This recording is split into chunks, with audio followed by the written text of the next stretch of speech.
Assalamualaikum warahmatullahi wabarakatuh. Nama saya Arif Satria Hidayat. Nomor induk mahasiswa 2004-01-072-094 ingin mempresentasikan ujian akhir semester sistem multimedia,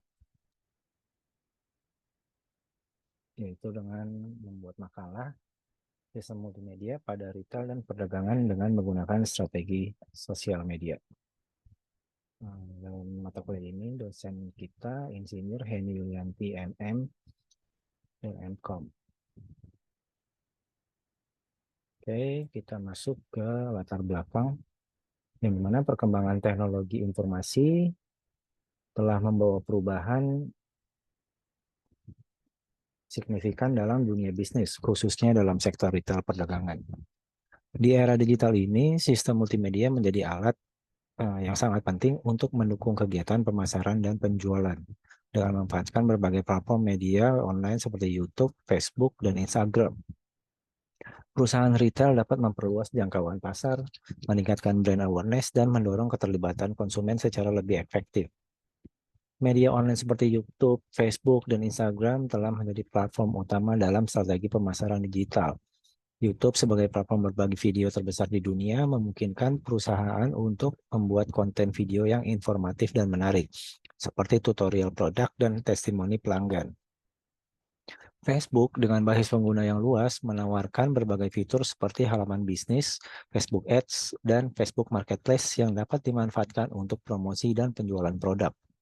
Sementara itu, Instagram dengan fokus pada konten visual menjadi platform ideal untuk menampilkan foto dan video produk, serta berinteraksi dengan konsumen melalui Instagram Stories dan IGTV ya.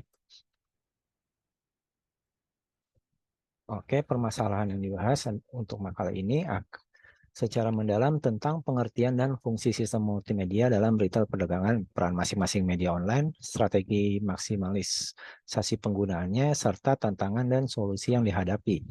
Dengan pemahaman yang komprehensif, diharapkan perusahaan retail dapat lebih efektif dalam memanfaatkan media online untuk meningkatkan kinerja bisnis mereka di era digital ini. Oke, selanjutnya pengertian dan fungsi sistem multimedia dalam retail perdagangan. Pengertian sistem multimedia adalah integrasi dari berbagai jenis media seperti teks, gambar, audio, video, dan animasi yang digunakan untuk menyampaikan informasi atau pesan. Dalam konteks retail perdagangan, sistem multimedia memungkinkan perusahaan untuk berkomunikasi dengan konsumen secara lebih efektif dan menarik. Teknologi multimedia memanfaatkan berbagai perangkat keras dan lunak untuk menciptakan pengalaman interaktif yang dapat meningkatkan daya tarik produk dan layanan yang ditawarkan. Lalu, fungsi sistem multimedia dalam retail perdagangan yaitu memiliki berbagai fungsi penting dalam dunia retail perdagangan. Dengan memanfaatkan teknologi ini, perusahaan dapat meningkatkan efisiensi pemasaran, meningkatkan keterlibatan konsumen, dan pada akhirnya meningkatkan penjualan. Teknologi pendukung dalam sistem multimedia itu untuk memaksimalkan manfaat dari sistem multimedia, perusahaan perlu menggunakan teknologi pendukung yang tepat. Ini termasuk yaitu platform media sosial, YouTube, Facebook, dan Instagram. Alat analitiknya, alat seperti Google Analytics, Facebook Insight, dan YouTube Analytics. Lalu ada perangkat smartphone tentunya.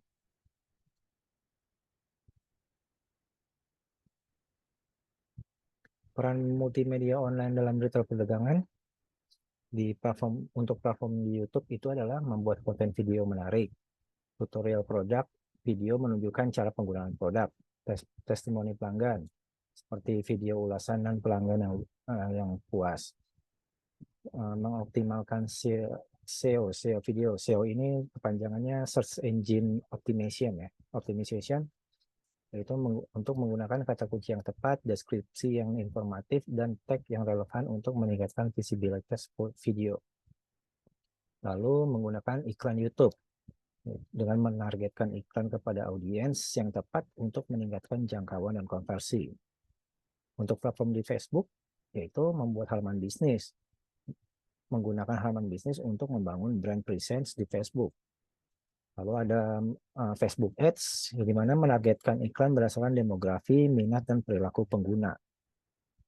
Dan juga ada meningkatkan engagement melalui postingan dan live streaming, yaitu dengan membuat konten yang mengundang komentar, like, and share.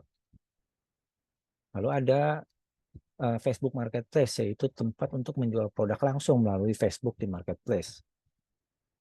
Instagram, membuat konten visual menarik, eh, beberapa foto produk berkualitas tinggi, yaitu harus menggunakan gambar produk yang menarik dan profesional. Video produk, menggunakan video pendek untuk menampilkan fitur produk. Lalu ada menggunakan Instagram Stories dan IGTV menyajikan konten sementara yang menarik perhatian. Lalu mengoptimalkan penggunaan hashtag, menggunakan hashtag yang relevan untuk meningkatkan jangkauan postingan.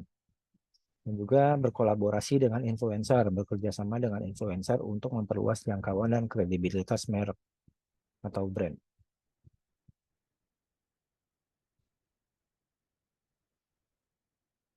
Lalu kita lanjut ke strategi memaksimalisasi penggunaan, sorry, media online. Jadi strategi konten, kontennya itu harus konsistensi dengan dalam postingan konten yang menjadwalkan posting yang konsistensi untuk mempertahankan perhatian audiens. Lalu menggunakan kalender konten, merencanakan konten di muka untuk memastikan keberagaman dan relevansi, serta menyusun konten yang relevan dan menarik untuk membuat konten yang sesuai dengan minat yang dibutuhkan audiens. Lalu uh, menganalisis dan pengukuran. Itu ada 3 metode menggunakan tools analytics, mengukur ROI dari kampanye media sosial. Yang ketiga, mengoptimalkan kampanye berdasarkan data. Lalu ada kampanye terpadu, yaitu integrasi media online dengan offline, dengan menggabungkan strategi online dan offline untuk menciptakan pengalaman konsumen yang holistik. Lalu ada menggunakan promosi dan diskon eksklusif, memberikan penawaran eksklusif melalui media sosial untuk mendorong penjualan, itu seperti pre-order, diskon, promo apalagi ya. Biasanya tuh promo-promo event kalender bisa. Lalu menjalin interaksi langsung dengan konsumen, yaitu menggunakan media sosial untuk berinteraksi langsung dengan konsumen dan membangun hubungan yang lebih personal, itu seperti live ya, live streaming di Instagram bisa, di Facebook bisa, di YouTube pun bisa.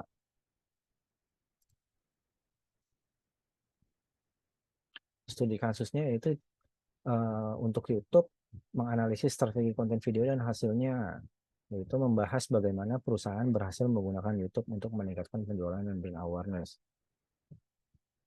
Ini penting ya, menganalisis konten video itu untuk meningkatkan penjualan dan brand awareness. Uh, Banyak cara, yaitu dengan membuat konten-konten yang menarik, konten-konten produk, atau konten-konten review ya.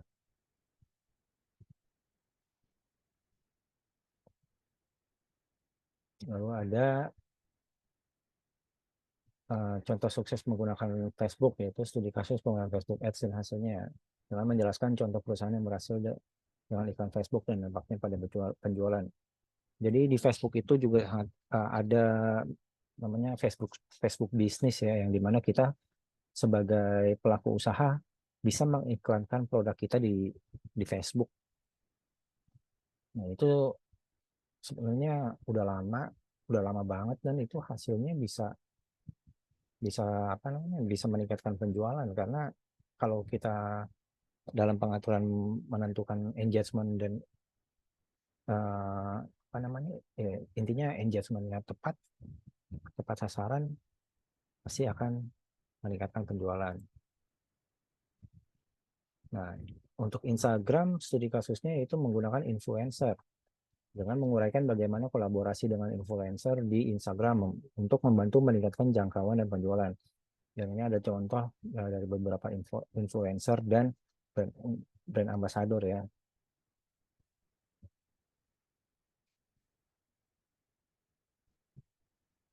Oke, kita masuk ke tantangan dan solusi.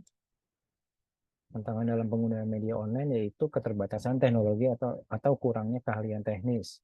Kalau tantangan dalam konten yaitu kesulitan dalam menciptakan konten yang menarik dan relevan secara konsisten. Nah, lalu ada tantangan kompetisi, ya, di mana persaingan dengan banyaknya bisnis lain yang juga menggunakan media online. Nah, itu dia seperti teknologi itu kita harus update ya teknologi ya dalam di divisi marketingnya. Terus untuk konten pun kita harus konsisten juga serta selalu menarik dan relevan dengan produk yang kita jual. Lalu solusi untuk mengatasi tantangannya yaitu pelatihan pengembangan tim, memberikan pelatihan kepada tim untuk meningkatkan keterampilan teknik kreativitas. Lalu menggunakan teknologi terbaru yang seperti tadi saya bilang, memanfaatkan teknologi dan alat terbaru untuk meningkatkan efisiensi dan efektivitas. Bisa juga dengan beradaptasi dengan tren dan feedback konsumen, yaitu mengikuti tren terbaru dan mendengarkan feedback konsumen untuk terus meningkatkan strategi. Kesimpulannya adalah pemanfaatan media online seperti YouTube, Facebook, dan Instagram dapat memberikan dampak signifikan dalam kegiatan retail perdagangan. Dengan strategi yang tepat dan konsisten, perusahaan dapat meningkatkan brand awareness, engagement dengan konsumen, dan pada akhirnya uh, meningkatkan penjualan. Adopsi teknologi multimedia yang efektif merupakan kunci keberhasilan dalam era digital saat ini. Terima kasih, sekian dari saya. Assalamualaikum warahmatullahi wabarakatuh.